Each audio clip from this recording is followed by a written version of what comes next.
이제 한 해를 시작하면서 이런 제목으로 설교를 좀 준비했습니다. 새해는 신앙의 근육을 키워봅시다. 많은 교인들이 신앙을 하지만 아주 허약합니다. 교회 안에서 조그만 마음 상한 일이 있어도 교회 나가기 싫어지고 또 사람들이 보기 싫고 그런 일들이 자주 있어요. 또 집에서 뭐 경제적으로 조금 어려움이 오면 또 흔들립니다. 내가 하나님 잘 믿는데 왜 이런 어려움이 오느냐. 또 자녀들 문제, 아내 문제, 남편 문제 여러 가지 우리가 살면서 당면하는 문제들이 올 때에 신앙이 약해지고 흔들리는 경우가 많이 있습니다. 왜 그런가 하면 신앙의 근육이 없어서 그래요. 약한 것입니다. 제가 종종 말씀드렸듯이 제가 학교 시절에 철봉, 평행봉을 좀 했습니다. 그런데 지금은 하나도 못합니다. 왜 그렇습니까? 근육이 다 풀어지고 약해졌습니다. 여러분, 올해는 좀 집중적으로 우리의 신앙의 근육을 좀 튼튼하게 키워보시기 바랍니다. 그래서 오늘 그 문제를 좀 한번 다뤄볼까 합니다. 자, 이분은 70대 노인인데 근육이 상당히 좋습니다. 저도 좀 해보고 싶지만 이럴 시간이 없어요. 이럴 체질도 안 되고. 70이 돼도 뭘 하면 계속해서 운동하면 이렇게 될 수 있다는 것입니다. 90이 돼도 이분은 91세 할아버지예요. 그런데 턱걸이 61번 할 수 있고 팔굽혀펴기 51회, 윗몸 일으키기 48회까지 한답니다. 무엇의 결과입니까? 힘이 들어가는 운동, 때로는 고통스러운 동작을 반복한 결과입니다. 디모데전서 4장 7절과 8절에 보면은 사도 바울이 이렇게 권면하고 있습니다. 망령되고 허탄한 신화를 버리고 오직 경건에 이르기를 뭐하라고요? 연습하라, 훈련하라. 육체의 연습은 약간의 유익이 있으나 이분들은 지금 육체의 연습을 해가지고 저렇게 약간의 유익을 얻은 것입니다. 경건은 범사에 유익하니 금생과 내생에 약속이 있느니라. 저렇게 육체 연습을 통해서 뭐 좀 근육이 있고 힘이 생긴 것은 약간의 유익입니다. 언젠가는 다 없어질 것들입니다. 그러나 경건을 연습해서 만들어진 근육은 영원한 것입니다. 그것이 우리의 운명을 결정하는 것입니다. 시편 26편 2절에 여호와여 나를 살피시고 시험하사 내 뜻과 내 마음을 단련하소서. 나를 훈련시켜 주십시오. 욥기 23장 10절에 나의 가는 길을 오직 그가 아시나니 그가 나를 단련하신 후에는 내가 정금같이 나오리라. 자, 여기 우리의 신앙생활이 무엇인지를 제가 곰곰이 생각하면서 정리해서 이런 문장을 좀 만들어 봤습니다. 하나님을 믿고 신앙생활을 한다는 것은 하나님께서 가르쳐 주신 말씀을 기준으로 하여 생활의 원칙을 정하고 그것이 생활 습관이 되게 하여 예수님을 닮은 온유 겸손한 품성을 만드는 것입니다. 이것이 신앙입니다. 자, 이것도 여러분이 몇 번 보았던 도표입니다. 그러나 이 시간에 필요하기 때문에 다시 한번 또 보여드립니다. 관심이 내가 지금 현재 오늘 어디에 관심을 두고 사느냐 하는 것이 나의 영원한 운명을 결정한다는 것입니다. 관심은 생각을 만듭니다. 맞습니까? 여러분이 지금 오늘 어디에 관심을 두고 사느냐, 그것이 늘 생각에 들어오는 것입니다. 저는 지금 계속 설교를 해야 하는 사람이에요. 그래서 모든 관심이 설교를 만드는 데 쏠려 있어요. 또 많은 사람들로부터 이제 상담 요청이 오고 문의가 들어옵니다. 그럼 그 사람들을 내가 어떻게 할 것이냐. 그게 이제 제 살아가는데 주요 관심사예요. 그러니까 생각이 자꾸 그 생각이 많이 있는 겁니다. 생각은 말을 만듭니다. 생각에 의해서 말이 나옵니다. 그리고 말은 행동을 만듭니다.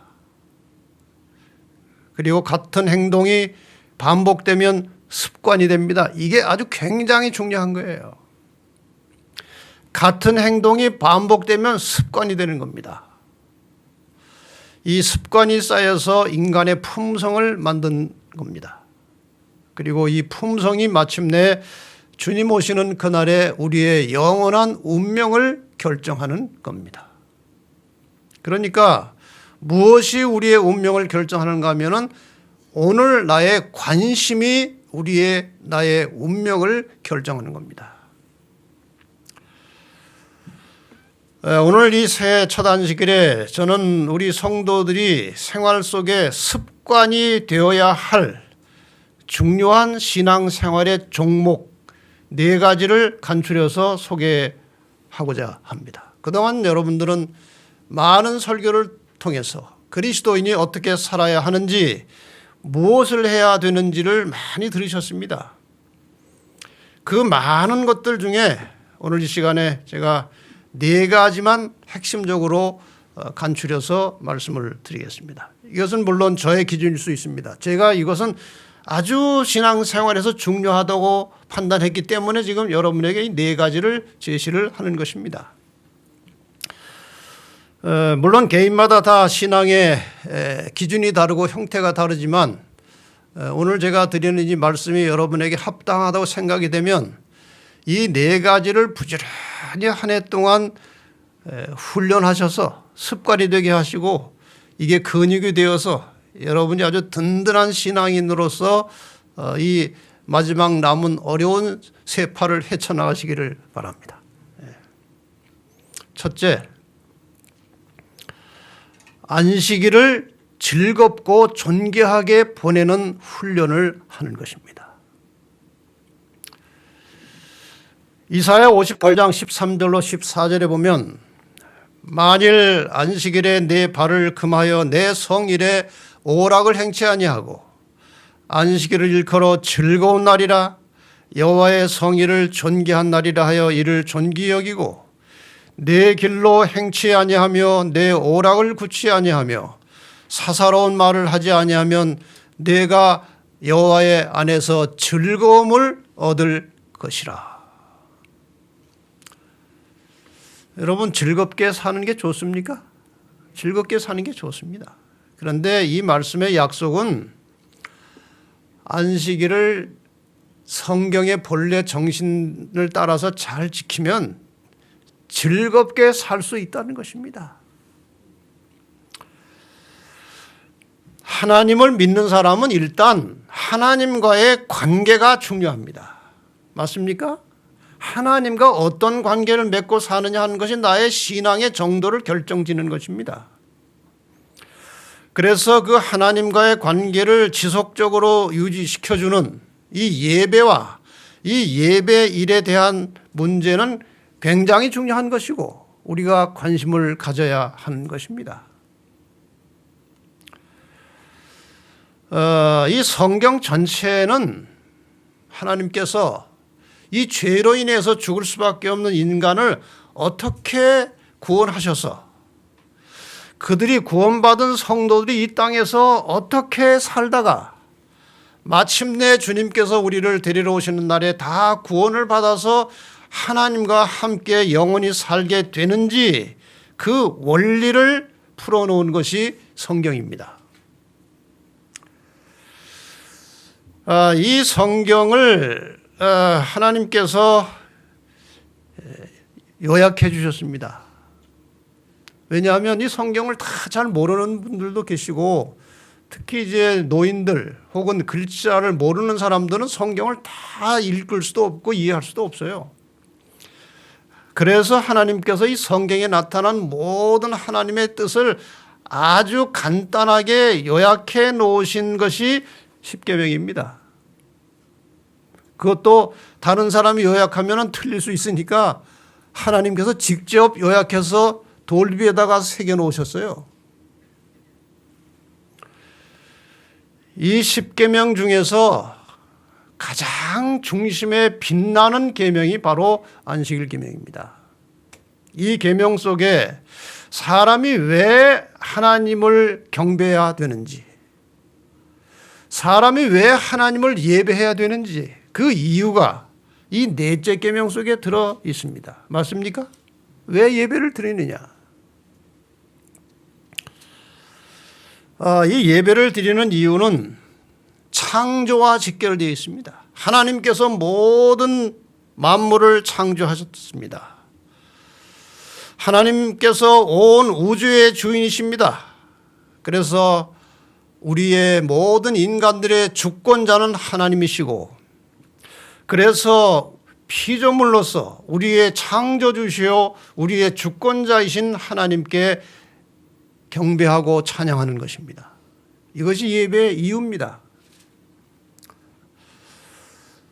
그래서 우리가 이 안식일을 다룰 때에는 창조의 주권자라고 하는, 인간의 주권자라고 하는 이 하나님의 존재를 깊이 인식을 해야 되는데, 그 창조주요 우리의 주권자이신 하나님을 경배하는 일이 안식일이라고 명시되어 있습니다. 여러분, 창조 이야기를 잠깐 봅시다. 첫째 날 빛을 만드셨습니다. 둘째 날 궁창을 만드셨습니다. 하늘을 펴셨습니다. 셋째 날 바다와 땅을 나누시고 식물을 창조하셨습니다. 여러분, 창조를 보면은 이것이 첫째, 둘째, 셋째, 넷째, 다섯째, 여섯째가 이렇게 대칭 형태로 되어 있는 사실을 어렴풋이 알 수 있습니다. 넷째 날은 해와 달과 별을 만드셨습니다. 그리고 다섯째 날은 궁창에 새를 채워 놓으셨습니다. 물론 바다의 물고기도 만드셨지만 주로 보이는 공중에 새를 채우셨습니다. 그리고 여섯째 날은 이 땅에 식물을 먹고 살아갈 동물과 사람을 창조하셨습니다. 그리고 일곱째 날에 안식하셨습니다. 이 안식일은 이 모든 피조물 세계의 통치자가 하나님이심을 증거하는 겁니다. 그런데 사탄이 이것을 공격을 하고 흐트러 놨어요. 이 모든 이 땅의 피조물, 하나님께서 창조해 놓으신 것을 사탄이 지배하려고 하는 것입니다. 그래서 일곱째 날 안식일 대신에 집어넣은 것이 첫째 날 일요일입니다. 그리고 대리자를 하나 세운 것이 교황입니다. 이게 굉장히 중요한 역사적 사실이에요. 많은 사람들이 이것을 잘 모르고 있습니다. 알아도 인정하려고 하지 않습니다. 그러나 다음에 계명을 보십시오. 하나님께서는 이 안식일을 지키라고 계명 속에 명시하셨습니다. 십계명 속에. 그런데 천주교에서는 교황의 권위와 교회의 힘을 가지고 주의를 지키라고 했습니다. 천주교 십계명은 다릅니다. 성경과 아시는 대로. 그래서 이 안식일과 일요일의 문제는요, 단지 예배 드리는 날의 문제가 아니고 누가 나를 지배하느냐의 문제예요. 누가 나의 주인이냐 하는 문제입니다. 그만큼 이것은 중요한 거예요. 기독교 역사를 통해서 만들어진 가장 큰 오류는 하나님의 계명과 대립되는 인간의 계명을 만들어 놓은 것입니다. 이게 가장 큰 오류예요. 인간이 만들어낸. 이것이 결국 마지막 선악의 싸움의 가장 큰 쟁점이 될 것입니다. 싸움의 쟁점이 이곳으로 이제 끌려가는 것입니다. 여러분 두고 보시면 알 것입니다. 얼마 전에 어떤 분이 저에게 이만한 서류를 한 10장 보냈어요. 이분은 건축 현장에서 일하시는 분이에요. 근데 목사님, 이런 게 건축 현장에 날라왔습니다 하고 보니까 정부 관련 부처에서 일요일은 절대로 일하지 못하게 하는 공문이 나온 거예요. 그것이 물론 일요일 휴업령은 아니지만 이게 하나의 이제 분위기가 형성되어 가는 것입니다. 그전에는 공사주가 인부들에게 돈만 더 주면 일요일에 일 시켜도 아무 문제가 안 됐습니다. 그런데 지금은 문제가 되는 것입니다. 이제 서서히. 이런 분위기가 만들어지고 있는 것입니다. 안식일은 창세기부터 요한계시록까지 나타나는 불변의 진리입니다. 절대로 폐하거나 변경할 수 없는 진리입니다. 하나님과 인간의 관계가 계속되는 한 이것은 불변의 진리입니다. 여러분이 저 사진을 보시면 저거는 이제 홍해를 건넌 이후에 이제 모세가 이제 이스라엘 백성들 앞에서 몰려오는 애굽 군대를 향해서 다시 바다를 덮어버리는 그런 장면입니다. 이제 하나님의 백성으로서 완전히 독립이 되었습니다. 아무 대적이 쫓아오지 않습니다.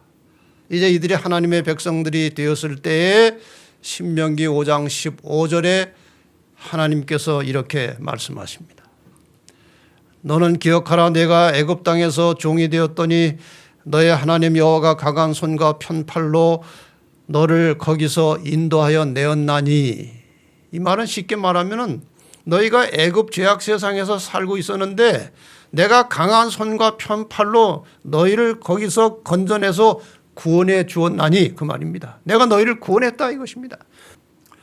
그러므로 내가 너희를 구원해 내었으니 너의 하나님 여호와가 너를 명하여 안식일을 지키라 하느니라. 여러 차례 여러분이 말씀을 들으셨겠지만 안식일을 지키는 것은 구원을 받기 위해서 지키는 것이 아닙니다. 이스라엘 백성들이 애굽에서 안식일을 못 지켰습니다. 그러나 이제 하나님의 은혜로 구원을 받은 후에는 하나님께서 이제 너희는 내 백성이다. 그러니 안식일을 지키라고 말씀하십니다. 그리고 그 이후 세대를 통해서 하나님께서는 여러 차례 이런 말씀을 하십니다. 너는 이스라엘 자손에게 고하여 이르기를 너희는 나의 안식일을 지키라. 이는 이 안식일을 지키는 것은 나와 너희 사이에 너희 대대 무엇이라고요? 표징이다. 내가 네 하나님이고 너희가 내 백성인 하나의 표시가 안식일을 지키는 것이라고 말씀하셨습니다.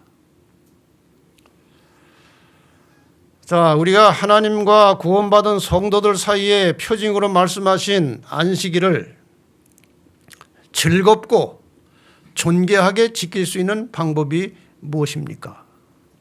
제가 왜 이 말씀을 드리는가 하면은 이 안식일을 처음 깨달았을 때는 안식일을 아주 기다리고 즐겁게 지킵니다. 드디어 내가 안식일을 지키게 됐다 이것입니다. 그런데 오래 시간이 지나면 서서히 야 이거 안식일이 이렇게 빨리빨리 오냐 이거. 금요일이 되면 벌써 안식일이 왔네. 이런 생각이 서서히 드는 거예요. 즐겁지는 않아요. 그냥 안식일이 되니까 안식일을 지키는 겁니다. 변질되는 것이죠. 여러분 안식일을 계속해서 즐겁게 지키는 방법이 뭘까요? 예를 하나 들어보십시다. 집을 깨끗하게 청소하고 물건들을 잘 정돈시켜 놓은 상태에서 손님이 오면 부담이 됩니까? 부담 안 돼요. 환영합니다. 어서 오십시오. 환영을 합니다. 근데 집이 아주 이것저것 어지러져 있고 청소도 안 돼 있고 복잡한데 갑자기 손님이 오시면 그거 굉장히 당황이 되는 겁니다. 즐겁지 않아요. 원리는 똑같습니다. 안식일이 부담되지 않으려면 안식일을 맞이할 준비를 하고 맞이해야 되는 겁니다. 그래서 지난번에 제가 예비를 기억하여 안식일을 지키라고 한 설교를 한번 한 적이 있습니다. 기억이 나신지 모르겠습니다. 그때 사용한 도표입니다. 우리가 한 주일 7일은 성격으로 따지면 세 종류의 날이 있습니다. 평일이 있고 예비일이 있고 안식일이 있어요. 이 유대인들은 일월 화수목금토를 쓰지 않습니다. 안식 후 첫날, 안식 후 둘째 날, 안식 후 셋째 날, 안식 후 넷째 날, 안식 후 다섯째 날 이렇게 카운트합니다. 이게 평일이지만 항상 무엇을 생각나게 합니까? 안식일을 생각해서 날짜가 가게 하는 것입니다. 그 다음에 여섯째 날은 예비일 이렇게 부릅니다. 그 다음에 이제 안식일이 옵니다. 그러니까 일주일 내내 시간 속에는 항상 안식일이 연관이 되어 있는 것입니다. 안식 후 첫날, 둘째 날, 그리고 예비일. 시간적으로 보면은 레위 23장 32절에 안식일의 시간을 이렇게 명시하셨습니다. 이는 너희의 쉴 안식일이라 너희는 스스로 괴롭게 하고 이달 9일 저녁 곧 그 저녁부터 이튿날 저녁까지 안식일을 지킬지니라. 그러니까 성경의 하루는 언제 시작합니까? 저녁에 시작합니다. 그래서 금요일 해가 넘어가는 저녁 시간부터 토요일 해가 넘어가는 저녁 시간까지가 안식일입니다. 그러면 금요일 저녁이 되기 전에 준비를 끝내야 되겠죠. 그래서 안식일을 잘 바라보면서 예비를 먼저 준비해야 됩니다. 그러니까 약속할 때 금요일 오후 시간 약속은 가급적 안 해야 됩니다. 그래야 뭘 할 수 있어요? 안식일을 예비할 수 있는 여유가 생기는 것입니다. 그러니까 우리가 모든 시간의 중심은 안식일입니다. 그래서 평일날 살 때도 어떤 약속을 할 때는 예비일 오후가 다른 시간으로 빼앗기면 안 되는 거예요. 이렇게 해서 이제 준비를 하고 예비일 오전까지 모든 인간의 업무가 끝나도록 하는 것이 좋습니다. 그래서 예비일 오후 시간이 되면 안식일을 맞이할 준비를 하는 것이죠. 사람들과의 관계, 화목한 관계로 다시 만들고 혹시 속상한 일 있으면 전화해가지고 화해하시고 마음에 품은 죄 있으면 다 하나님께 내어서 깨끗함을 받으시고 집안에 또 개인적으로 모든 어지러운 것들 다 정리하시고 그리고 저녁에 안식일을 맞이할 준비가 되면 참 안식일이 평안합니다. 그때 성령께서 우리의 심령 속에 임재하셔서 우리에게 영적인 복을 내리시는 것입니다. 이것이 하나님께서 우리에게 바라시는 거예요. 그렇게 해야 안식일이 즐거운 날이 되고 존귀한 날이 된다는 겁니다. 여러분 올 한 해 동안 저도 연습하겠습니다. 저도 뭐 꾸준히 연습하지만 그렇게 금방 되진 않아요. 그래서 올 한 해 동안 여러분 안식일이 정말 즐겁고 존귀한 날이 되도록 열심히 연습해서 연말쯤 되면은 금요일 저녁이 아주 즐거운 시간이 되시기를 바랍니다. 이것이 습관이 돼야 돼, 습관이. 그래서 여러분이나 저나 올 한 해 동안 안식일을 잘 준비해서 즐겁게 맞이해서 존귀하게 보내는 그런 신앙의 근육을 만들어 가시기를 바랍니다. 두 번째는 자기 중심에서 타인 중심으로 바꾸는 연습을 하는 것입니다. 인간은 대개 다 자기 중심적으로 삽니다. 그런데 하나님께서는 이렇게 우리에게 말씀하십니다. 잘 아시는 말씀이죠. 무엇이든지 남에게 대접을 받고자 하는 대로 너희도 남을 대접하라. 이것이 율법이요 선지자니라. 남을 대접하라. 이것이 구약 성경 전체를 간추려서 요약한 것이다. 이 율법이요 선지자는 구약 성경입니다. 구약 성경 전체의 가르침의 핵심은 남을 대접하라는 것이다. 빌립보 2장 3절에도 아무 일에든지 다툼이나 허영으로 하지 말고 오직 겸손한 마음으로 각각 자기보다 남을 낮게 좋게 여기라는 것입니다. 이것이 하나님께서 원하시는 정상적인 인간의 모습이에요. 그런데 인간이 범죄한 후에 심리와 체질에 급격한 변화가 왔습니다. 하나님의 말씀을 불순종하고 하나님과의 관계가 단절되는 순간에 인간의 이 마음의 상태와 체질에 아주 현저하고 급격한 변화가 갑자기 찾아온 것입니다. 그것이 이기심이에요. 자기중심적인 인간으로 변질되는 것입니다. 그리고 교만심이에요. 이 두 가지가 인간의 삶을 지배하는 가장 뿌리 깊은 죄악입니다. 여러분이나 저나 잘 생각해 보세요. 이 두 가지가 없는 분이 있습니까? 이건 하나님의 정신과 반대되는 겁니다. 제가 시대소망 가운데서 아주 즐겨 좋아하는 구절이 19페이지에 나오는 이것입니다. 예수 그리스도의 얼굴에서 비치는 영광은 자희생적 사랑의 영광임이 드러날 것이다. 갈바리에서 비쳐나오는 빛으로 볼 때 자아를 부정하는 사랑의 법칙이 이 세상과 하늘의 생명의 법칙임이 드러날 것이다. 여러분 이 말을 잘 들으시기 바랍니다. 자아를 부정하는 사랑의 법칙이 자아는 죽고 나는 아무것도 아니고 다른 사람에게 베풀고 나누는 이 사랑이 세상과 하늘의 무슨 법칙이요? 생명의 법칙임이 드러날 것이다. 여러분 우리 종교에 있어서 특히 기독교 신앙에 있어서 굉장히 중요한 단어는 생명이라는 것입니다. 특히 재림교회의 신학과 신앙의 아주 중요한 용어 중에 하나는 생명이라는 거예요.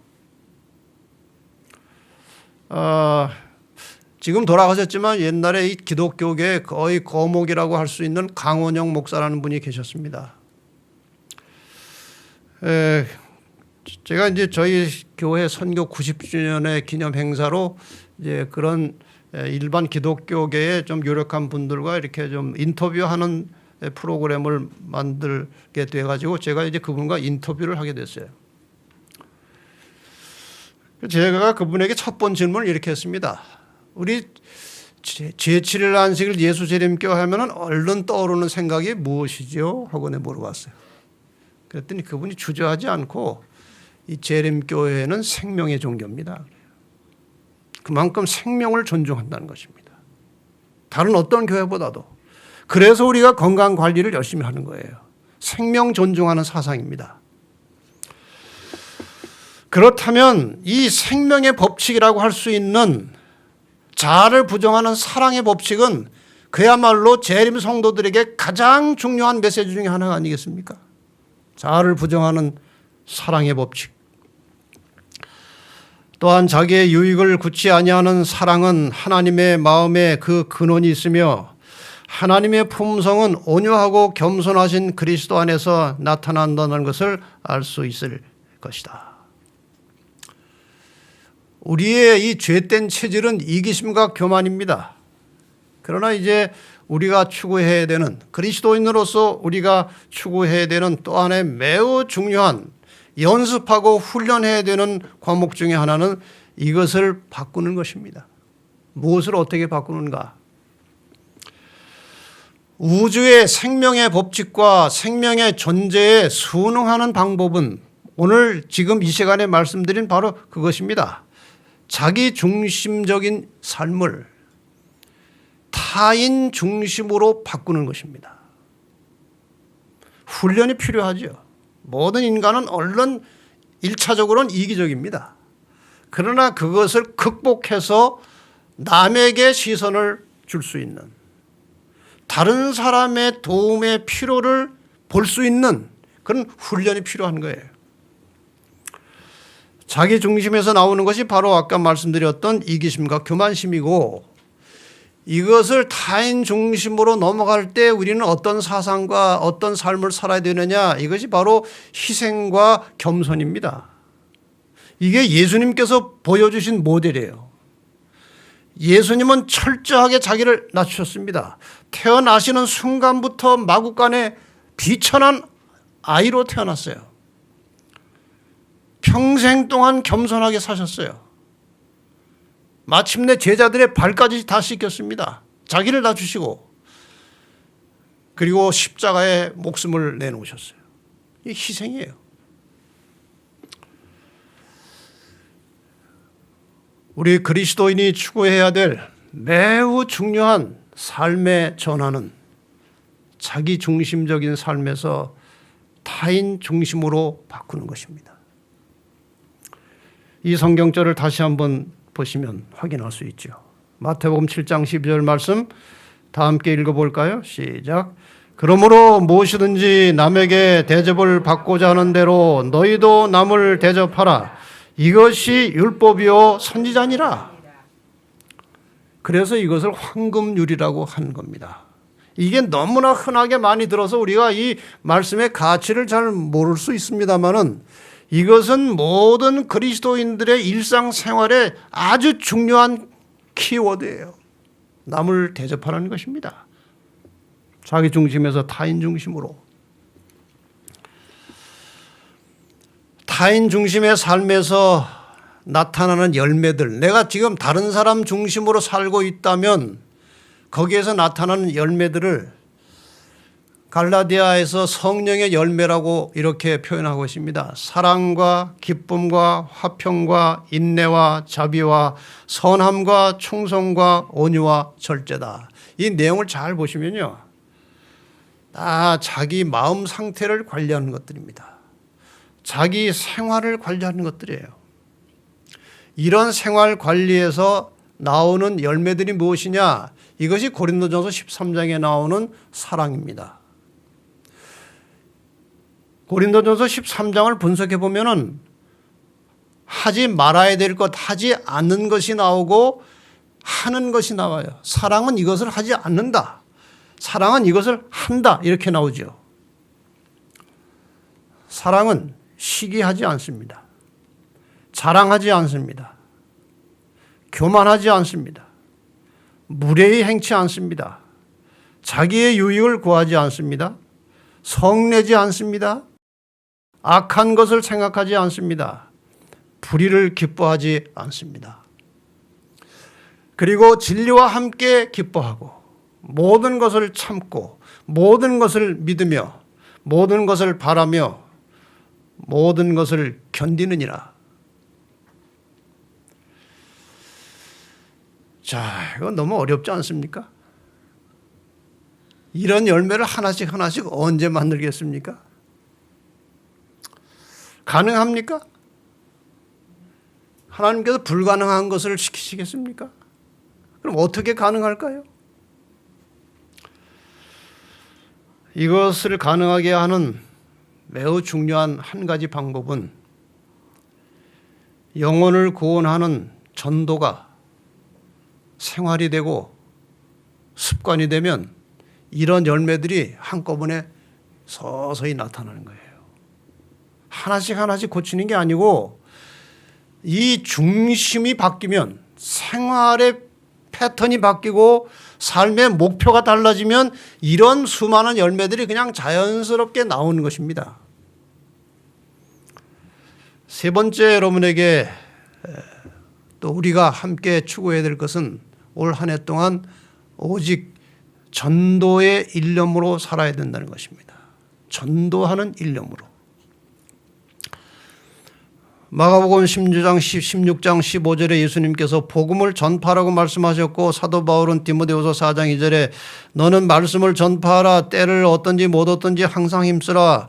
범사에 오래 참음과 가르침으로 경책하며 경계하며 권하라.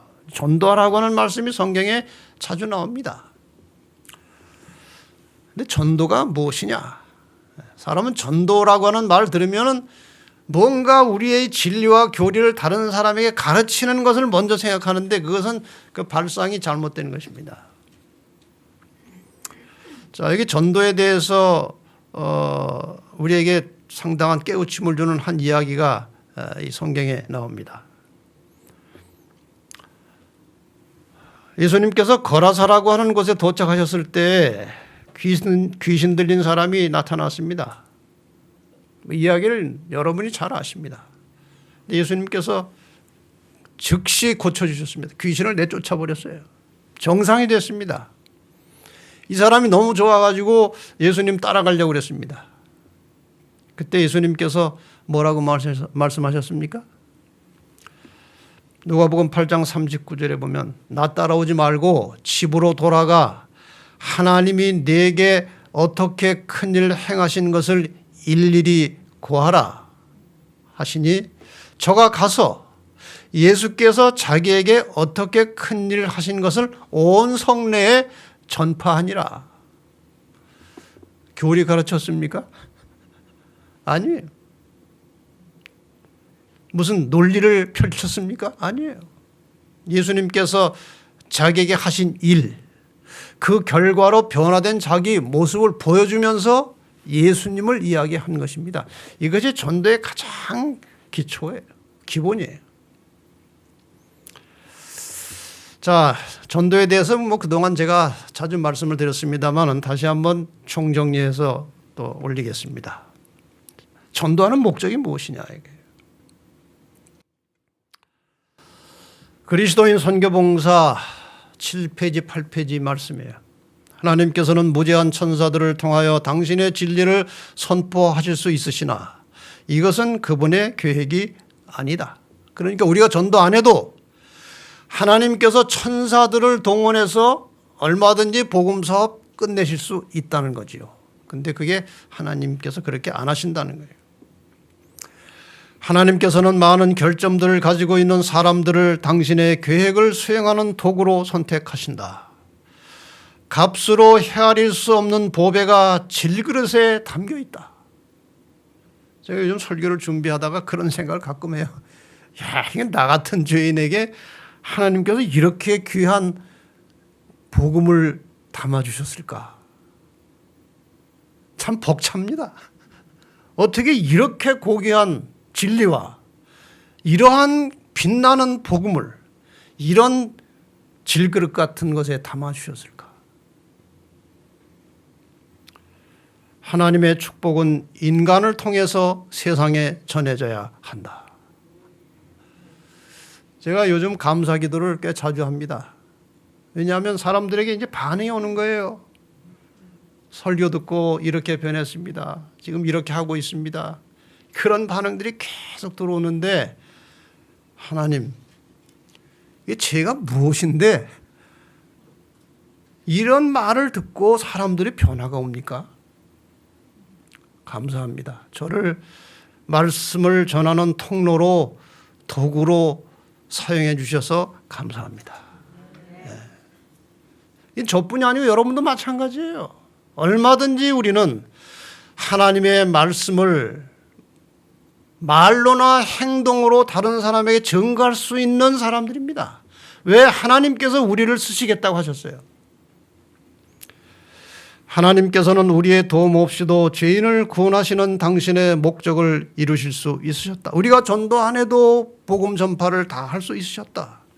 그 다음 말씀이 중요합니다. 그러나 그리스도의 품성과 같은 품성을 개발시키기 위해서 우리는 그의 사업을 분담해야 한다.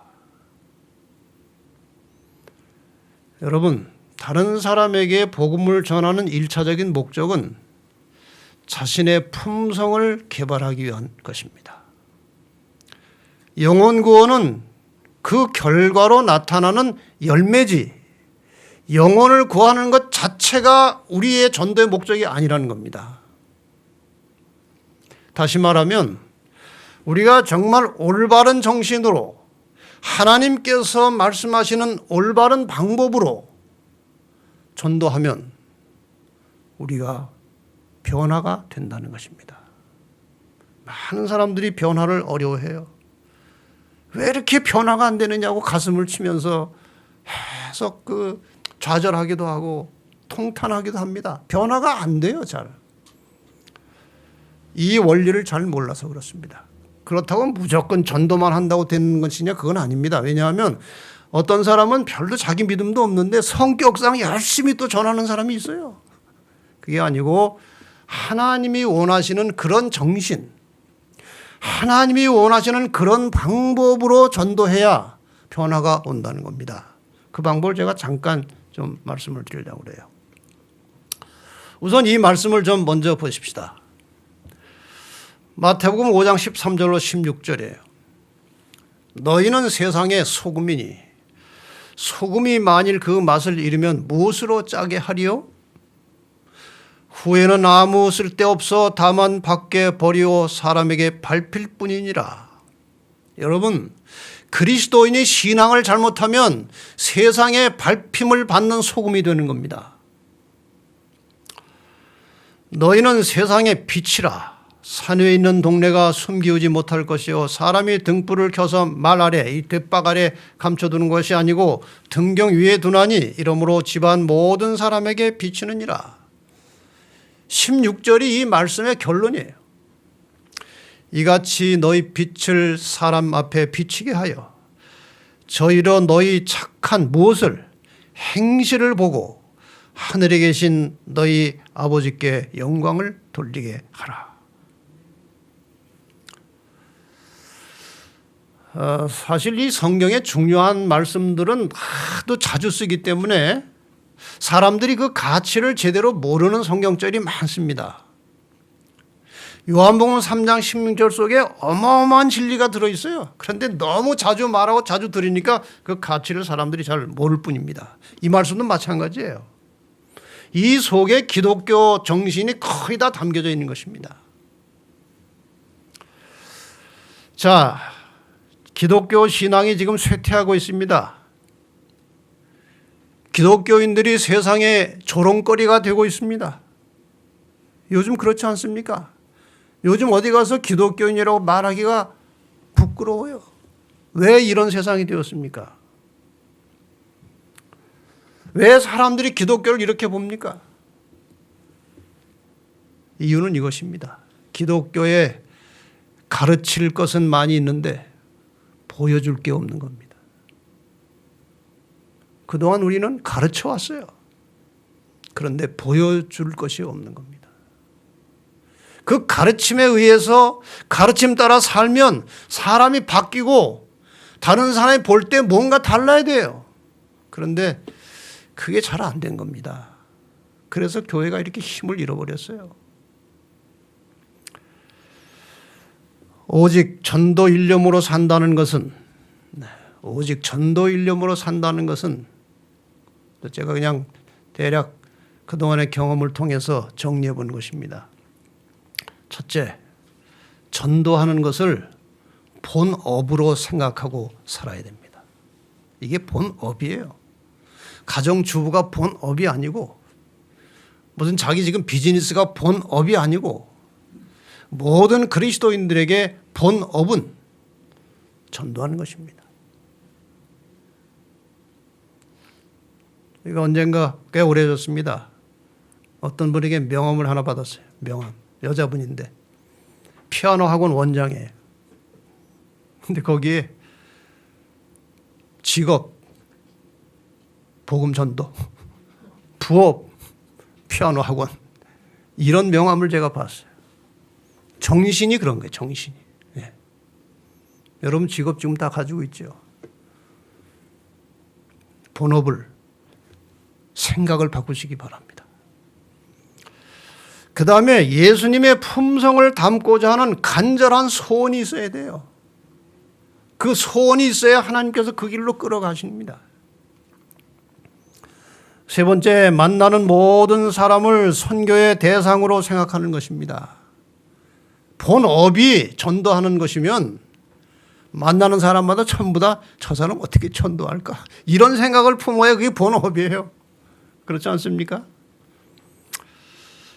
저는 사람이 못나서 그런지 하나님께서 전도하는 일을 그동안 많이 시켜주셨어요.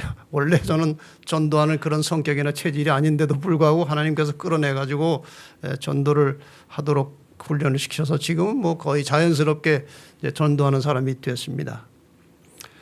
제가 지난주 목요일인가요? 이렇게 그 장례식, 그 병원의 장례식장에 이제 가는데 거기 아주 굉장히 복잡해서 이렇게 내가 이렇게 좀 우회전해서 이렇게 들어가야 되는데 아주 꼼꼼하고 차가 아주 좁게 이렇게 기다리고 있어요. 전부 다 이렇게 대기하고 있어요. 차들이 이렇게 돌아가는데 이렇게 가다가 뭐 차가 좀 긁혔어요. 그래서 제가 이제 잘못한 거니까 내렸죠. 내려가지고 이제 하는데 거기서 그 사람 거기 운전사도 나오는데 아주 사람이 젊은 사람인데 점잖아요. 다른 사람 같으면 운전 똑바로 하라고 막 그렇게 할 텐데 아이고 이거 참 자기도 그래 죄송하게 됐습니다. 그러면서 이게 제 개인 차면 제가 이렇게 알아서 처리하고 뭐 별로 큰 사고는 아니니까 차가 뭐 이렇게 우그러든 것도 아니고 할 텐데 이게 회사 차라 보험을 처리해야 되겠습니다. 하셔야죠. 그래서 제가 이제 전화번호 주고 이렇게 헤어졌어요. 근데 연락이 안 와요. 금요일도 연락이 안 오고 토요일, 일요일 연락이 없어요. 화요일 날 연락이 왔는데 문자로 연락이 왔어요. 어르신 염려하지 마세요. 그냥 뭐 경미해서 제가 그냥 처리하기로 했습니다. 이렇게 답이 왔어요. 제가 이제 전도하는 게 직업 아니에요. 그 놓칠 수가 있습니까? 제가 참 요즘 보기 드문 젠틀맨이십니다. 참 감사합니다. 제가 조그만 선물이라도 하나 드리고 싶은데 주소와 이름을 좀 주시면 감사하겠습니다. 답이 왔어요. 어르신 괜찮습니다. 제가 그냥 받은 것으로 하고 뭐 그런 선물 뭐 어떻게 받겠습니까? 그렇게 답이 왔어요. 제가 물러날 리가 없죠. 제가 책을 쓴 게 있는데 책을 하나 보내드릴 테니까 주소 좀 보내주십시오. 책이라면 제가 받겠습니다. 그리고 주소하고 이름을 가지고 보내왔어요. 월요일 날 이제 책 보낼 겁니다. 제가 왜 이 말씀 드리는가 하면 이 전도를 본업으로 생각하면요. 생각이 다 그쪽으로 돌아가는 거예요. 그렇게 살라는 거예요. 그렇게. 물론 뭐 저도 여러 가지 부족함이 많지만 어쨌든 그렇게 애를 쓰고 근육을 키우고 있는 중입니다. 언제나 영혼을 위해서 기도하는 습관을 가져야 됩니다. 늘 나에게 어떤 영혼을 위해서 기도하는 일이 계속적으로 있어야 돼요. 시간이 나는 대로 말씀을 듣고 기도하는 것입니다. 재정에 어떤 여유가 생기면 이걸 가지고 뭘 살까 하지 말고 이걸 가지고 어떻게 선교에 사용할까 이거를 생각하는 겁니다. 이게 전도 일념으로 사는 사람이에요. 가진 것을 항상 나누어 주고 싶은 것입니다. 다른 사람들에게. 혹시 이해관계가 발생하면 내가 양보하고 내가 희생하는 겁니다. 이런 정신 없이는 전도할 수 없습니다. 다른 사람이 뭔가 도움을 요청하면 기쁘게 도와주는 것입니다. 그리고 언제나 성령의 능력을 의지하여 살아가는 것입니다. 이것이 전도 일념으로 사는 사람의 특징입니다. 그래서 결국 전도를 하다 보면 필수적인 요소가 있는데 기도하지 않으면 전도 못합니다. 항상 말씀을 가까이 하고 살아야 되지요. 그리고 자기를 희생해야 됩니다. 여러 면에서 자기를 희생해야 됩니다. 그래야 전도의 문이 열려요. 전도의 대상을 감동시킬 수 있어요. 그리고 봉사하는 것입니다. 이것이 주님께서 보여주신 본이죠. 이래야 전도가 되는 겁니다. 그런데 중요한 것은 이 모든 것이 성령의 역사로 이루어진다는 것입니다. 이 모든 것은 성령의 역사입니다. 그래서 끝으로 우리가 훈련해야 될 매우 중요한, 근육을 만들어야 될 매우 중요한 종목 중에 하나는 성령의 능력과 인도하심을 따라서 사는 것입니다. 만일 너희 속에 하나님의 영이 거하시면 너희가 육신에 있지 아니하고 영에 있나니 누구든지 그리스도의 영이 없으면 그리스도의 사람이 아니라. 저는 이 말씀을 볼 때마다 상당히 이렇게 두려움이 좀 있어요. 내가 그리스도의 사람인가? 누구든지 그리스도의 영이 없으면 그리스도의 사람이 아니라 그랬어요. 이 세상은 인간들을 지배하는 악령이 있습니다. 일단 사람이 태어나면 이 악령의 지배하에 1차적으로 들어가게 되어 있습니다. 요한복음 8장 44절에 너희는 너희 아비 마귀에게서 났으니 너희 아비의 욕심을 너희도 행하고자 하느니라. 일단 죄악 중에 태어납니다. 죄인으로 태어납니다. 그럼 우리가 아비가 누구예요? 죄악의 아비가 사탄입니다. 그러나 이제 성령께서 또한 역사하고 계십니다. 이 두 영이 역사하고 있어요. 우리는 두 영 중에 한 영의 지배를 받을 수밖에 없는 것입니다. 악령의 지배를 받지 않으면 성령의 지배를 받는 것이고, 성령의 지배를 받지 못하면 악령의 지배로 들어가는 것입니다. 중간 지점은 없습니다. 그래서 이 악령의 지배하에 태어난 인간이 성령의 영역으로 들어가려면 다시 나라고 그랬습니다. 요한복음 3장 3절 5절 사람이 거듭나지 아니하면 하나님 나라를 볼 수 없다는 말은 거듭나야 하나님의 자녀가 된다는 것입니다. 어떻게 거듭납니까? 물과 성령으로 거듭나는 것입니다. 그래서 어떤 사람이 이제 성령의 감동하심이 왔습니다. 그래서 이 악령의 지배하에 있다가 하나님의 자녀로 들어갔어요. 성령의 지배하로 들어갔어요. 이건 중대한 사건입니다. 여러분 예수 그리스도를 주님이라고 고백할 수 있습니까? 고백하십니까? 주님이 나의 주인이십니까? 이것은 그냥 되는 게 아니라는 거예요. 고린도전서 12장 3절에 보면은 현대어 성경이 이렇게 번역해 놨습니다. 하나님의 영을 받아 말하는 사람은 누구든지 예수를 저주할 수 없고 또 성령의 도움이 없이는 아무도 예수는 주님이시다라고 고백할 수 없다는 사실입니다. 지금 여러분이나 제가 아무 장애 없이 거리낌 없이 예수님은 나의 주님이십니다라고 말할 수 있다면 그건 성령의 역사의 결과입니다. 그래서 우리가 성령의 역사와 인도하심을 통해서 성령의 지배로 들어갔습니다. 자, 이렇게 성령으로 거듭나서 하나님의 자녀가 된 다음에 성령의 지배하러 들어간 사람들, 이들에게 성령께서 어떻게 역사하시느냐? 요한복음 14장 26절에 보면은 보혜사 곧 아버지께서 내 이름으로 보내실 성령, 그가 너희에게 모든 것을 가르치시고 내가 너희에게 말한 모든 것을 생각나게 하시리라. 그러니까 성령으로 거듭나서 하나님의 자녀가 된 사람들은 늘 성령의 인도하심을 따라서 살아야 된다는 것입니다. 육으로 살면 안 된다는 겁니다. 사도행전 1장 8절에 보면 오직 성령이 너에게 임하시면 너희가 권능을 받고 예루살렘과 온 유대와 사마리아와 땅끝까지 이르러 내 증인이 되리라. 이러니까 복음 전도하는 일을 하는 사람, 예수의 증인이 되고자 하는 사람들은 반드시 성령이 충만히 있어야 된다는 것입니다. 성령이 하시는 일이 무엇입니까? 두 가지입니다. 복음의 능력을 주시는 것과 내 품성을 변화시켜 주시는 것이 성령이 하시는 일입니다. 스가랴 4장 6절에도 이는 힘으로 되지 않고 능으로 되지 않고 오직 나의 신으로 되느니라. 인간의 이 그리스도인의 살아가는 모든 것은 다 하나님의 성령의 역사로 이루어진다는 겁니다. 이 도표 역시 여러분께서 몇 번 보셨을 것입니다. 물론 처음 본 분도 계시겠지만요.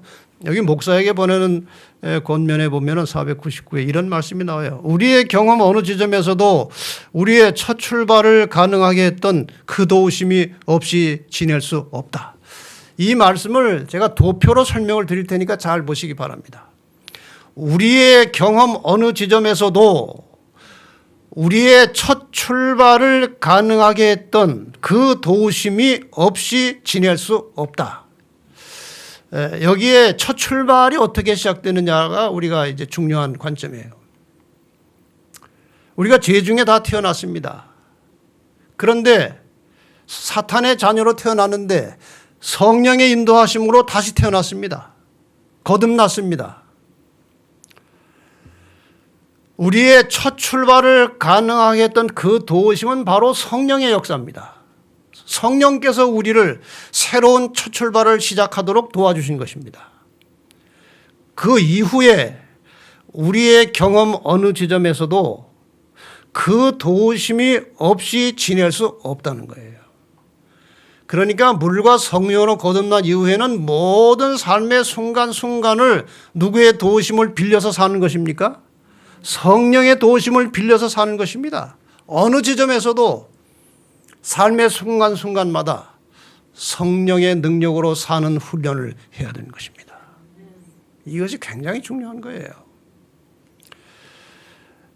여기에도 역시 비슷한 말씀이 나옵니다. 신령한 은혜가, 이건 성령의 역사입니다. 시초에 첫 출발에 필요하고, 신령한 은혜가, 성령의 역사가 매 발걸음마다 필요하고, 신령한 은혜만이 사업을 완성시킬 것이다. 그러니까 우리가 물과 성령으로 거듭난 이후에 모든 그리스도인의 삶은 완전히 성령의 역사로 이루어져야 된다는 것입니다. 한 이야기를 드리고 마치겠습니다. 인도의 선교지에서 있었던 일입니다. 한 여선교사가 열심히 일했는데 수확이 별로 없어요. 결실이 없어요. 그런데 이분이 기도를 더 많이 해야 되겠다. 그래서 기도를 일하는 시간 좀 줄여가지고 기도를 많이 했어요. 그랬더니 동료 선교사들이 당신은 어떻게 남 일할 때 같이 나와서 일을 안 하고 기도를 하고 앉았느냐 하고 막 조롱을 하는 거예요. 그래서 이 사람이 그냥 또 기도하다가 또 이렇게 용기를 잃고 또 일을 열심히 했는데 결실이 없는 겁니다. 야, 이래서 되겠느냐? 아주 작심을 하고 이제 누가 뭐라고 하든지 기도를 하면서 성령의 도우심을 구했어요. 열심히 기도하고 성령의 도우심을 구하면서 많은 시간을 기도했습니다. 그랬더니 변화가 오기 시작한 것입니다. 이런 고백을 합니다. 지금은 사역의 모든 분야가 전보다 더욱 왕성하게 성장해 가고 있습니다. 스트레스와 긴장이 내 삶에서 모두 사라졌어요. 내 삶이 균형을 이루어 하나님과 교제하는 시간과 일하는 시간이 조화를 이루었다고 생각하니 그 기쁨으로 항상 내게는 평화와 안식이 있습니다. 이게 성령 충만한 삶의 모습이에요. 마을마다 진지하게 복음을 알고자 하는 분위기가 고조되고 있습니다. 우리가 지금까지 경험했던 것보다 더 큰 운동이 장차 일어날 조짐이 역력합니다. 이제는 기독교인이 600명이 되었습니다. 2년 전에는 그 숫자의 6분의 1에 지나지 않았습니다. 여러분, 일하는 시간을 줄이고 기도하고 성령을 구했을 때 결과는 전혀 다른 결과가 나타나는 것입니다. 이것이 그리스도인입니다. 볼지어다 내가 세상 끝날까지 너희와 항상 함께 있으리라는 말씀은 예수님께서 자신이 우리와 끝까지 있겠다는 말씀이 아니고 성령이 오실 것이고 내가 성령을 보내줄 것인데 그가 너희와 세상 끝날까지 있겠다고 하신 것입니다. 이 약속대로 성령님은 오늘도 우리와 함께 여전히 계실 것입니다. 그것을 우리가 구하는 것입니다. 너희가 악할지라도 좋은 것을 자식에게 줄 줄 알거든 하물며 너희 천부께서 구하는 자에게 성령을 주시지 않겠느냐. 기도하십시다. 기도합시다. 열심히 기도해서 성령을 구하고 성령의 능력으로 하루하루 살아가는 그런 성도의 삶을 사는 것이 습관이 되어야 된다는 것입니다. 습관이. 끝으로 이 성경절을 보고 마치겠습니다. 그러므로 누구든지 나의 말을 듣고 행하는 자는 그 집을 반석 위에 지은 지혜로운 사람 같으리니 비가 내리고 청소가 나고 바람이 불어 그 집에 부딪히되 무너지지 아니하나니 이는 주초를 반석 위에 놓은 연고요. 이것이 바로 근육이에요. 신앙의 근육이 튼튼해지면 어떤 시험이 오고 시련이 와도 무너지지 않는다는 것입니다. 그러니까 신앙의 근육을 만드는 것 자체가 반석 위에 집을 짓는 것과 같은 것입니다. 반대로 나의 이 말을 듣고 행치 아니하는 자는 그 집을 모래 위에 지은 어리석은 사람 같으리니 비가 내리고 창소가 나고 바람이 불어 그 집에 부딪힘에 무너져 그 무너짐이 심하니라. 여러분, 금년에 우리 모두 반석 위에 집을 짓는 재림교회 진리의 불교회 성도들이 되시기를 바랍니다. 네 가지. 안식일답게 지키는 훈련, 그것을 반복해서 또 반복해서 하면서 그것이 나의 습관이 되고 근육이 되도록. 그 다음에 내 중심에서 다른 사람 중심으로 살아가는 이타적인 삶이 또 하나의 훈련 종목입니다. 그리고 모든 생활 속에 복음을 전하고 사는 것입니다. 이런 것들을 성령의 능력으로 수행할 때 올 한 해가 끝나면서 우리는 많은 열매들을 얻게 될 것입니다. 영혼 구원의 열매와 함께 품성의 변화 열매도 얻게 될 것입니다. 한 해 동안 하나님의 축복이 여러분과 가정에 함께 하시길 바라면서 말씀을 마치겠습니다.